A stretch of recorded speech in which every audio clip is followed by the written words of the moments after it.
안녕하세요. 어프리치 김종원 컨설턴트입니다.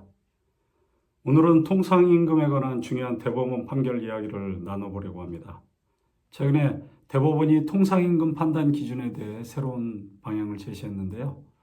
노동계, 경영계, 법조계 모두에서 큰 주목을 받고 있습니다. 무려 11년 만에 대법원이 기존 법리를 바꾸는 판결을 내렸기 때문입니다. 오늘은 이 판결이 어떤 내용을 담고 있는지 또 우리에게 어떤 영향을 미칠지 쉽게 풀어서 이야기해 보도록 하겠습니다. 먼저 통상임금이 무엇인지부터 간단히 설명드리겠습니다. 통상임금이란 근로자가 정기적이고 일률적으로 근로의 대가로 받는 임금을 말합니다. 이 금액은 연장근로수당, 야간근로수당, 휴일근로수당 같은 법정수당을 계산할 때 기준이 되는데요.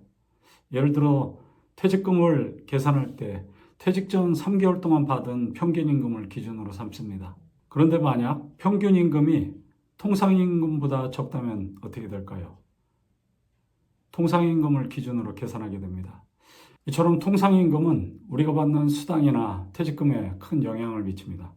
그래서 기업과 근로자 모두에게 굉장히 중요한 개념이죠. 그럼 이번 대법원 판결로 무엇이 바뀌었는지 알아볼까요? 2013년 대법원은 통상임금을 판단하는 기준으로 정기성, 일률성, 고정성이라는 세 가지 기준을 제시했었습니다.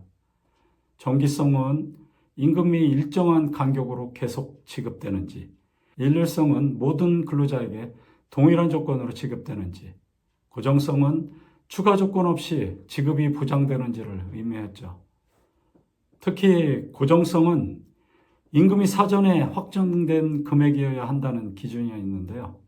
예를 들어 짝수달에 재직 중인 직원에게만 지급되는 상여금처럼 조건이 붙은 경우에는 고정성이 없다고 판단되어 통상임금에서 제외됐습니다. 하지만 지난해 12월 19일 대법원은 이 고정성 요건을 삭제하는 판결을 내렸습니다. 이제는 정기적이고 일률적으로 지급되는 임금이라면 부가 조건이 있더라도 통상임금에 포함된다는 겁니다. 쉽게 이해할 수 있도록 예를 하나 들어드리도록 하겠습니다.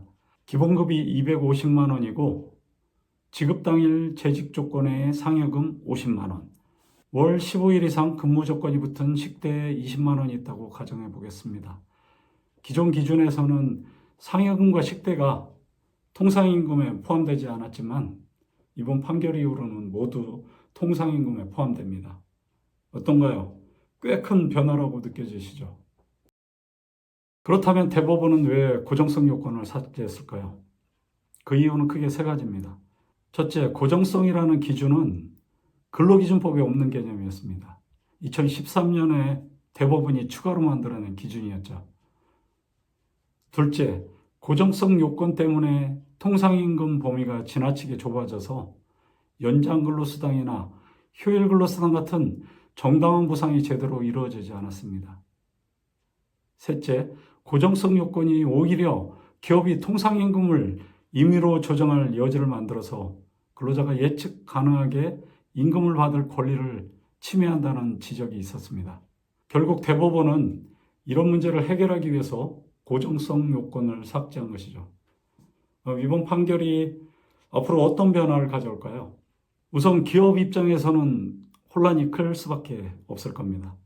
재직 조건이나 근무일수 조건이 붙은 임금도 통상임금에 포함되다 보니 임금 부담이 커질 가능성이 높은 거죠. 특히 임금 체계를 전반적으로 재점검하고 필요한 경우에는 개편 작업도 해야 할 상황이 온 겁니다. 반면 근로자 입장에서는 긍정적인 변화가 기대됩니다. 통상임금 기준이 더 명확해졌기 때문입니다. 그래서 관련 소송이 줄어들 가능성이 크고 많은 근로자가 정당한 보상을 받을 수 있을 것으로 기대됩니다. 다만 이번 판결은 소급 적용되지는 않습니다. 12월 19일 이후 발생하는 임금에만 적용되는데요. 이미 소송 중인 사건에 대해서는 소급 적용이 가능하다고 하니 참고하시기 바랍니다.